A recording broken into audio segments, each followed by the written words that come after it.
This brings us to our third and final presentation for this evening. And I have the honor of introducing the author who certainly needs no introduction, but to be associated with Dr. Salahuddin in any way is a great honor. And I'm not going to let go of my 3 minutes of fame here.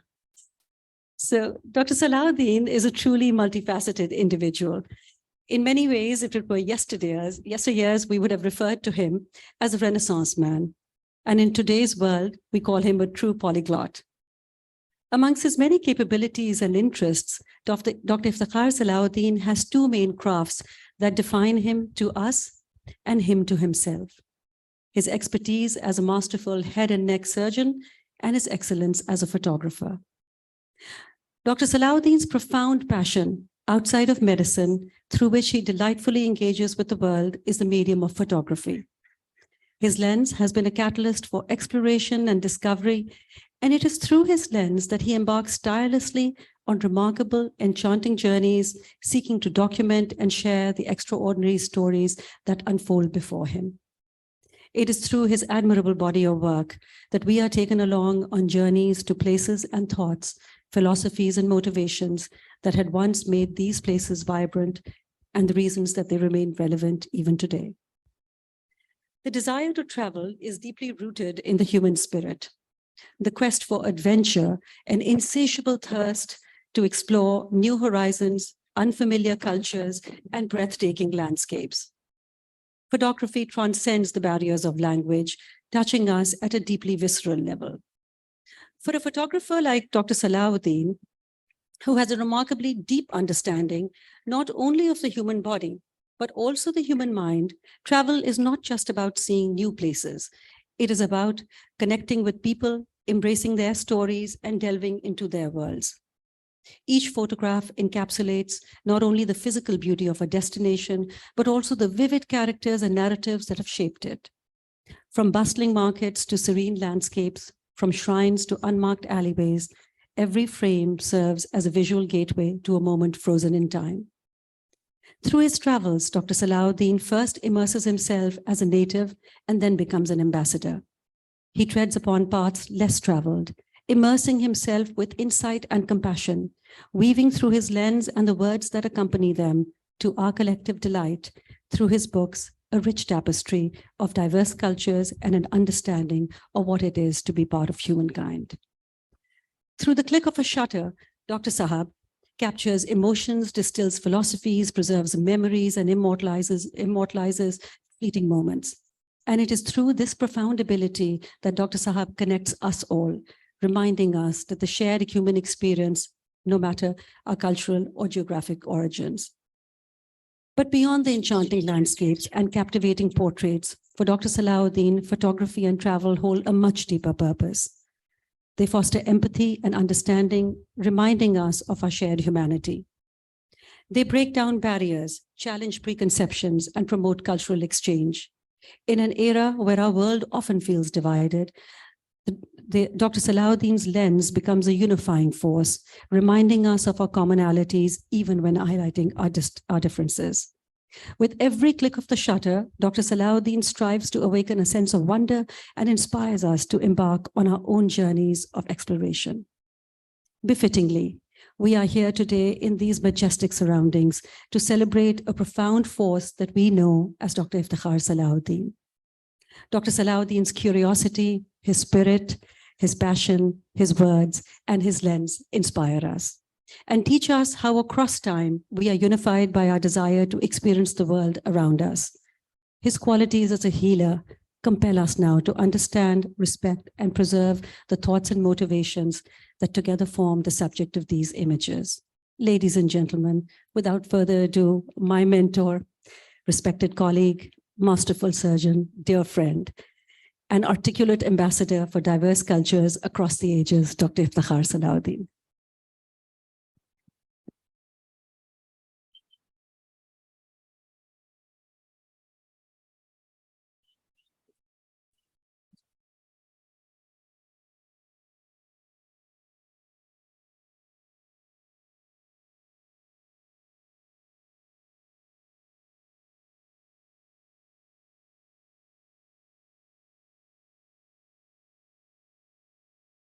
ये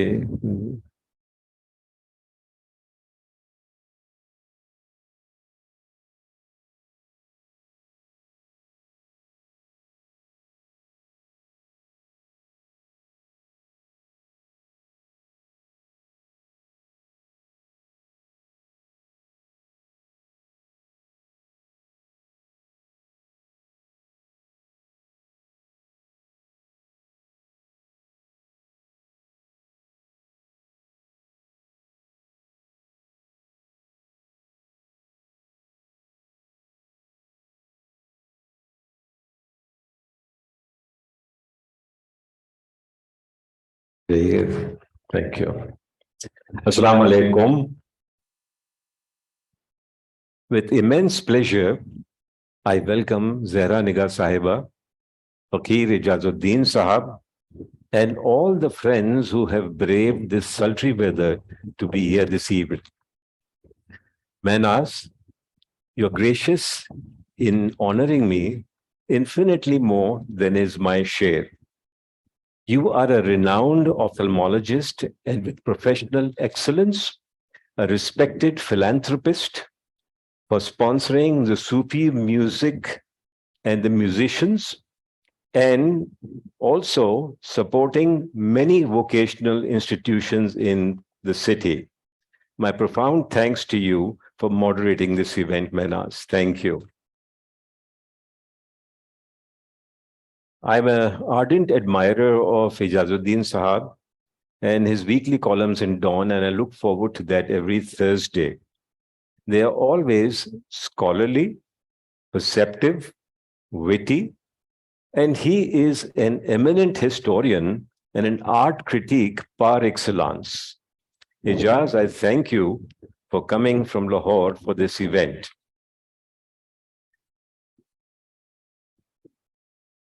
ज़रा निगाह साहिबा, मैं आपका ख़ास तौर पर ममनून हूँ और मशकूर भी हूँ कि आप यहाँ तशरीफ़ लाईं और इस महफ़िल को रौनक दी। किताब लिखने की जब वक्त था तो आपने मेरी इतनी हिदायत की और मुझ पर रहनुमाई की कि मैं आप उसका बहुत मशकूर हूँ। ज़रा पा बहुत शुक्रिया आपका। Thank you.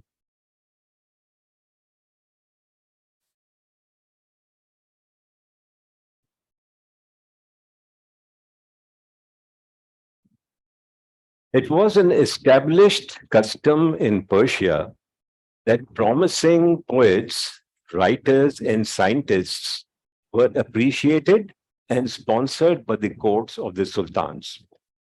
This evening, I too wish to express my appreciation by recognizing three corporations who, in the Persian tradition, supported the publication of the book we are introducing this evening. Mr. Asif Juma is here, and Mr. Sohail Tabba from the Lucky Court. Thank you very much, Asif. Mr. Hussein Daoud and Mr. Riaz Khan from Engro. Hussein is not here this evening, but his daughter Sabrina is representing him. Thank you, Sabrina, for coming. Mishal Shirazi and Iftikhar Shirazi of the Atlas Group were very kind in supporting my previous books and also this book. I'm very thankful to them. The heritage of modern Iran and Central Asia is rooted in the Persian Chronicle. And I spent some time in Iran and in Uzbekistan to sift through the veneer of modernity and uncover the romance and the ethos of the Persian era. To begin the story of Persia, we go back 2,500 years ago to the 6th century before the Common Era.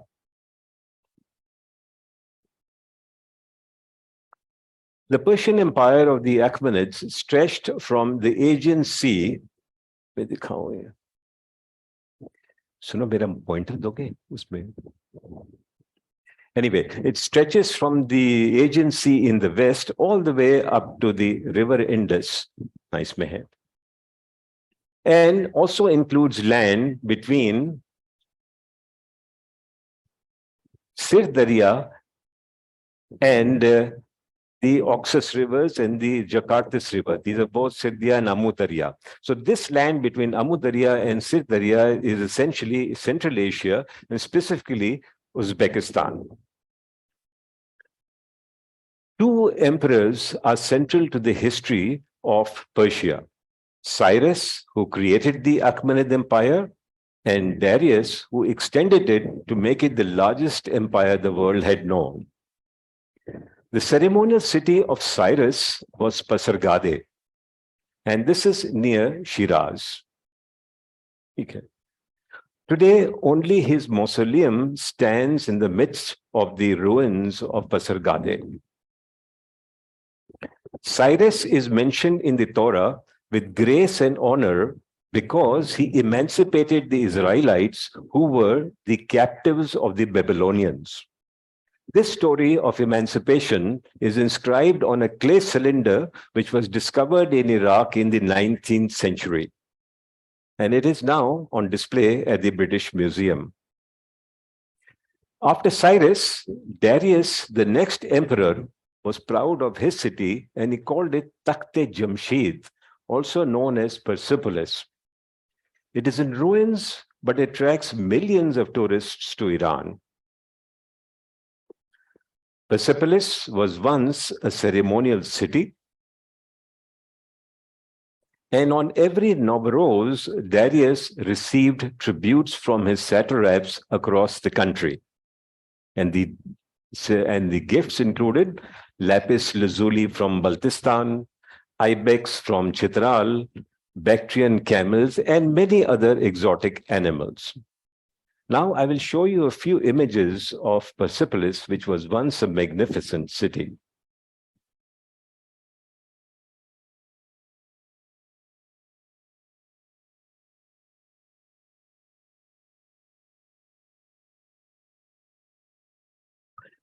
The story of Cyrus is inscribed on a cylinder, but the history of Darius is enshrined on the most improbable of places, way up in the Bistun Mountains near the city of Kermanshah, which is near the border of Iraq. Here are the inscriptions, and you can see they're way up in the mountains with a lot of boulders and scaffolds. After a very difficult climb over these scaffolds and the boulders, we finally reached the viewing platform. This shows Ahura Mazda, the god of the Zoroastrians, blessing Darius, who's leading 12 convict kings which he had captured. The cuneiform inscriptions on the wall are very famous in history, and they are in 3 languages: the Babylonian, Elamite, and Old Persian. These are all the cuneiform scripts you can see. The water is somewhat eroding the cuneiform scripts, but I think that needs to be taken care of. Darius was buried not in Persepolis, but in the hills of Nakhshe-Rustam. It is also the burial chambers of many other Achaemenid kings. All the crypts you see are empty, and they were plundered not by petty grave robbers, but by the army of Alexander the Macedonia, who was the student of Aristotle. I don't call him Alexander the Great. I would just refer him as Alexander of Macedonia. In a senseless act, Alexander ordered the troops to burn down Persepolis, destroy Persagade, and after ransacking Nakhshe-Rustam, carted away the loots, thousands on thousands of pack animals, and took them to Susa and on to Greece. To add insult to a grievous injury, Alexander declared himself the king of Persia. Thus began the Hellenization of Persia, which lasted not for a few decades, but for several hundred years. Naturally, the Persians, who were proud of the ancient culture, deeply resented the Greek traditions which were imposed on them. The Persian heritage was eventually reclaimed by a dynasty of Parthians, and their 400-year rule extended into northern Pakistan. Takht-e-Bahi, which is near Mardan, has its origins in the 1st century BC time of the Parthians. The tumultuous history of Persia continues, and the next dynasty, the Sassanids, would be the last pre-Islamic dynasty before the Arabs invade Persia in the 7th century. The Sassanids left behind several carvings on the mountainsides and the caves across the country, but the most visited is this one on Naqsh Rustam, and it shows the king Ardashir being blessed by Ahura Mazda. Although Sassanid capital was Ctesiphon in Mesopotamia, Kermanshah in western Iran has remarkable relics from the Sassanid period and is a very popular place for the tourists. Here, the carvings are about 2,000 years old, and we are standing right in front of them. Very, very popular tourist attraction for Kermanshah.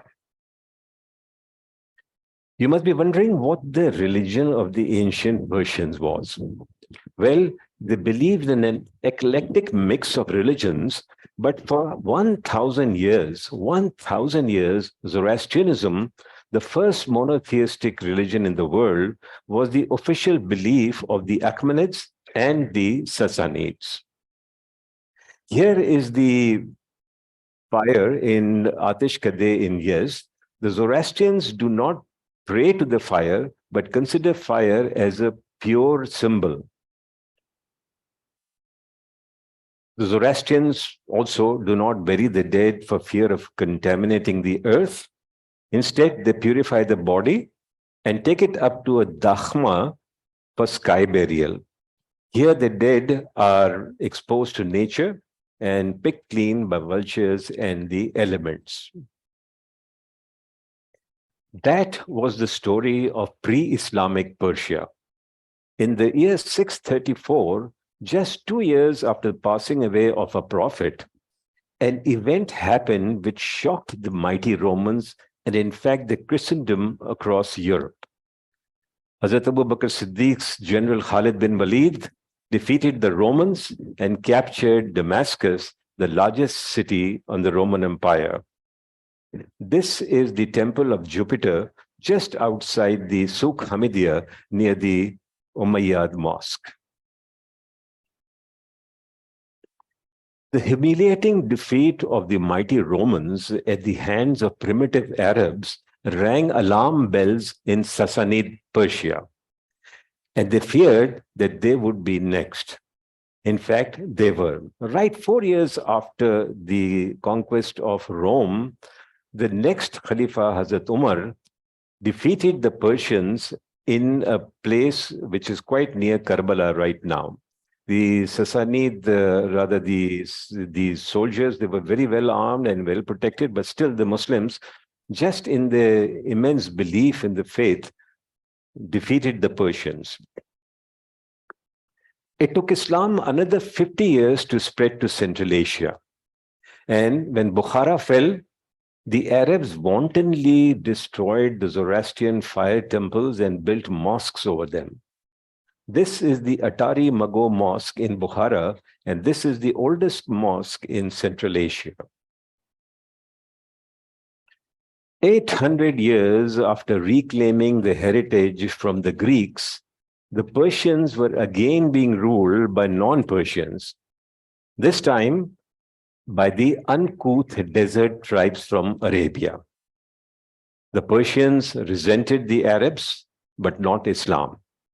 This led to the rise of the first native Persian dynasty called the Samanids.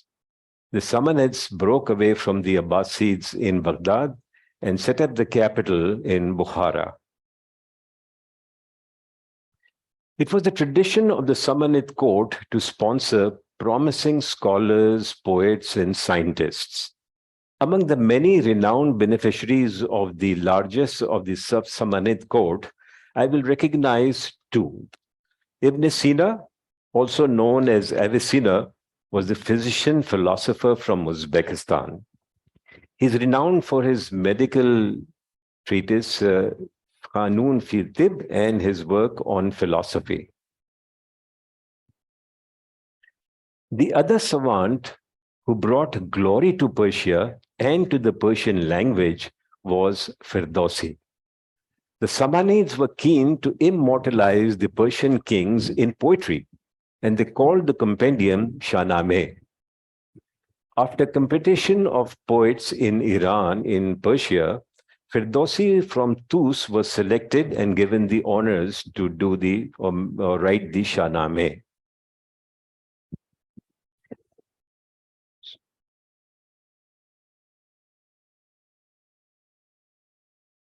The Shahnameh was not finished in the times of the Samanids, but it was finished in the period of Sultan Mahmud Ghaznavi.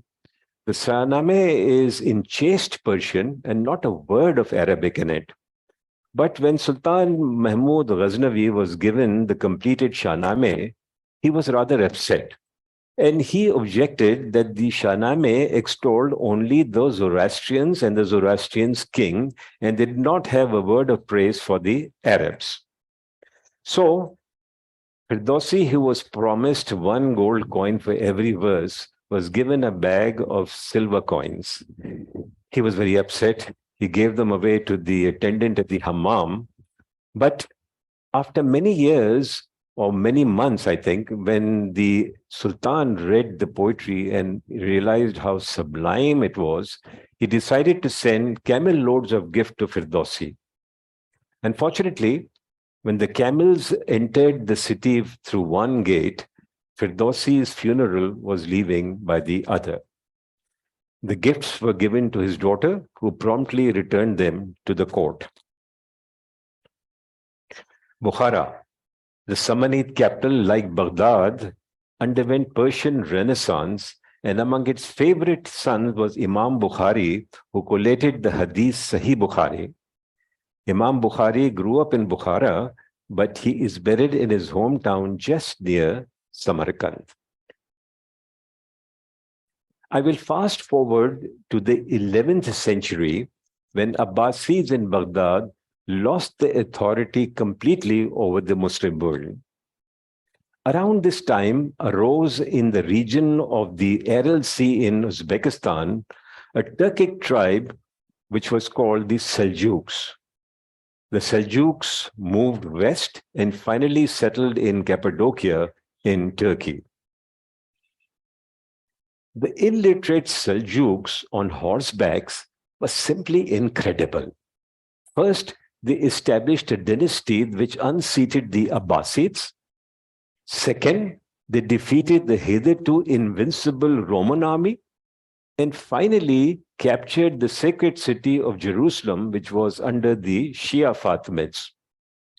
Those were the military exploits, but the Seljuks left remarkable facades and buildings and universities and madrasas wherever they ruled. The most remarkable structure which the Seljuks left behind is this Jame Mosque in Isfahan.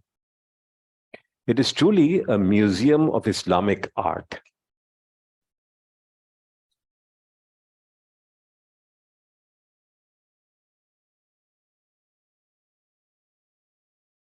State patronage of scholars of Persian tradition continued also under the Seljuks. The family of Persia's iconic poet Jalaluddin Rumi was invited by the Seljuk ruler to settle in Konya. And this is the tomb of Maulana Rumi in Konya. There were other beneficiaries of Seljuk largesse, and poet Sadi, whose mausoleum in Shiraz, even took the Takhallus Sadi after his benefactor Sultan Saad Zangi. 25 years after Sadi, Hafiz Shirazi would bring glory to Persian literature. Every Iranian home has a copy of Diwan-e Hafiz, and they believe that it is divinely inspired. A mystic even said that Hafiz is not a prophet, but he has a book. The poet Hafiz led an easy life, frequenting taverns and criticizing the religious clerics whenever he got a chance. So when he died, They denied him a Muslim burial. His supporters then said that why don't we look at the Divan for guidance? So they cut a lot of verses from the Divan-e-Hafiz and put it in an urn, and they asked a young lad to pick up the verses from it. The verse the young lad picked up read, "And when the spirit of Hafiz has fled, though the ocean of sins has closed over his head, he may find place in God's paradise." So they allowed him to be buried as in the Muslim graveyard. The Seljuks invited Omar Khayyam to work at the observatory in Isfahan. And Khayyam, better known as a poet philosopher, is actually a celebrated astronomer. In fact, a crater on the moon is named after Omar Khayyam.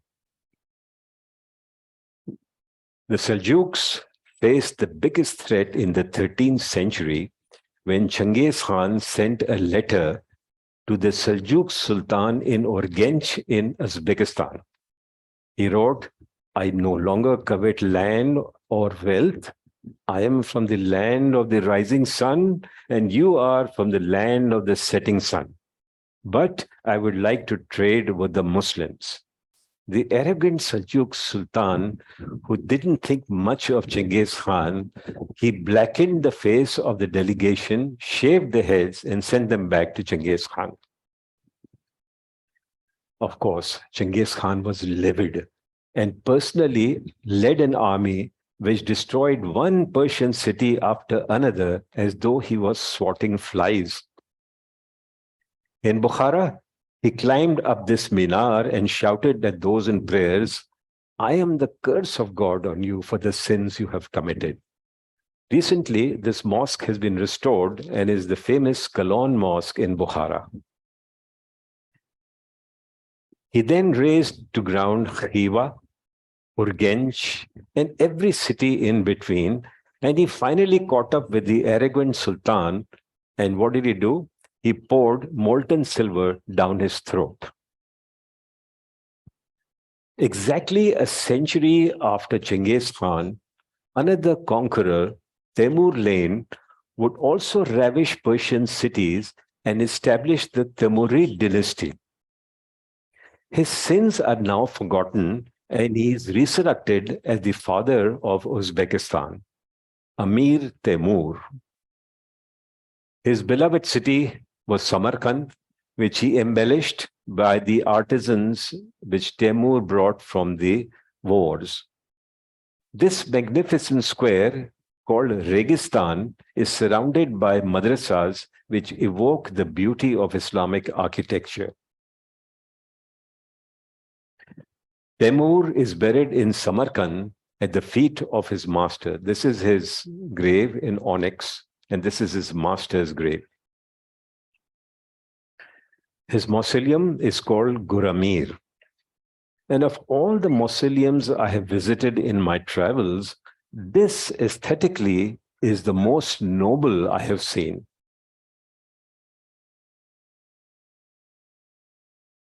"100 years after Temur Lane, Persia would be ruled by a dynasty of the Safavids." Now it's very confusing. Sassanids, Samanids, Safavids. But Sassanid was the non-Muslim dynasties, Samanids and the Safavids are the Muslim dynasties. The Safavids would transform the faith of the Persian society by enforcing Shia Islam as the official religion on a country which was 100% Sunni. Under Safavids, Isfahan underwent an architectural and cultural renaissance.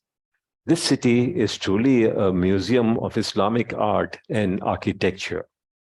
And you will see why it is called Nisf-e-Jahan.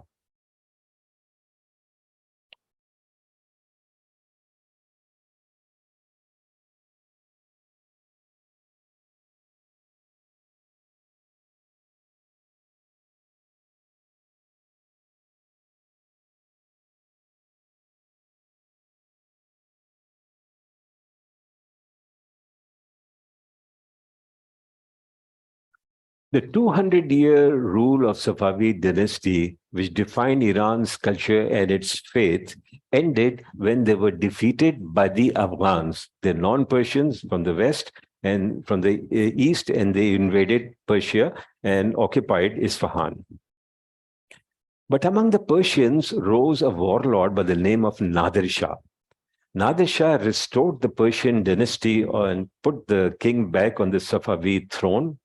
Nadir Shah is a hero to the Persians, but is reviled for his genocide in Delhi and looting the Mughal treasures, which included the Peacock throne and the Kohinoor diamond. Nadir Shah was brutally killed and was followed by the Khajars. They moved the capital from Shiraz, where they had built this pink mosque, to Tehran. And this is the replica of the Peacock throne in the Gulistan Palace built by the Khajars in Tehran. Iran was in turmoil under the profligate Khajars, and they were eventually overthrown by the Pahlavis. The first Pahlavi king was Raza Shah, and he was a nationalist, greatly impressed by Kemal Ataturk and inspired by him, and his ideas were secular, and that is what he did. He forcibly imposed Western values on a traditional Persian society. But to please the clerics, he would walk with the Ashura procession, thumping his chest to show his piety. But to give a Western touch to the procession, he would ask the military band to follow the procession and asked it to play tunes from Verdi's opera Requiem. The new Shah, well, Raza Shah was, when he stood up to the British, he was exiled to South Africa, and they placed on the throne his son, who was only 20 years old. So the new Shah, we called him Shah of Iran, was divine. He thought that he was divinely ordained by the Lord to rule the country. And so his 37-year autocratic rule plunged the country into chaos. In the end, he was forced to flee the country and lived as a fugitive and was eventually buried in a strange land, unwept, unhonored, and unsung. 2 weeks after the Shah fled, the Ayatollah Khomeini returned after a 15-year exile to a rapturous welcome in Iran. I'm sure many of you here do remember the 1979 events of the Islamic Revolution in Iran. The sun finally set on the Persian monarchy, and the new dawn ushered in theocracy of the Islamists. That was 45 years ago. And we went to Iran when there was a protest of the hijab, and when there was a break in the protest, we thought we'll visit Iran. Hijab is the law of the land, and warnings are all over the country. But after the popular protest, hijab is no longer enforced rigidly, at least not in the major cities. But the people we talk to, young and old, are very unhappy in Iran. They hate the extremist government and do not wish to be told what to do, what to wear. The young people are sure that change is bound to happen sooner than later. Iran today is a blend of ancient culture and modern vision. Its fabled cities, Shiraz and Isfahan, exude the romance of the Persian era, yet they are modern and progressive cities. The infrastructure of the country is well maintained. The highways, airports, public transport, including metros, function just perfectly. It is a delight to walk on the white pavements of Isfahan and relax at the Char Bahar Boulevard with the singing nightingales. The cities are clean and aesthetically designed. The lifestyle in the cities is relaxed. There is discipline on the roads, no SUVs with armed guards sitting in the back. In fact, it is against the law to possess weapons, much less display them. The restaurants are full, and the kebabs and lamb chops are out of this world. Women are in the forefront, working as professionals, as taxi drivers, waitresses, actors, scientists, and while remaining within the confines of the law, women sport haute couture fashions in the streets of Tehran. Despite the severe economic sanctions, life goes on in Iran. And Iranians continue to be recognized internationally for their achievements in sciences, in arts, and they even won a Nobel Prize and an Academy Award. The Iranians are very proud of their history and very enthusiastic about their future. Thank you.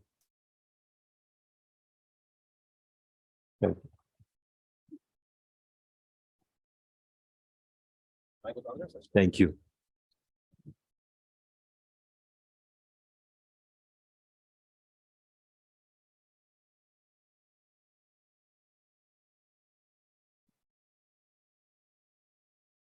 Thank you, Dr. Saab, for an enchanting talk. It is always such a pleasure and such an honor to hear you. Your presentation today brought to my mind a verse that I find meaningful on many levels, and on this day I dedicate it to you. Manzil maqam rasta thakan uske dam se hai. Manzil maqam rasta thakan uske dam se hai. Niyat meri safar ke siwa aur kuch nahi. Thank you. Dr. Salahuddin, in every possible way, you yourself and through your body of work, we have been blessed. To a wonderfully elegant and gracious audience, to the wonderful speakers, my personal gratitude for your presence here this evening. Please join us now for book signing and for refreshments. Thank you so much.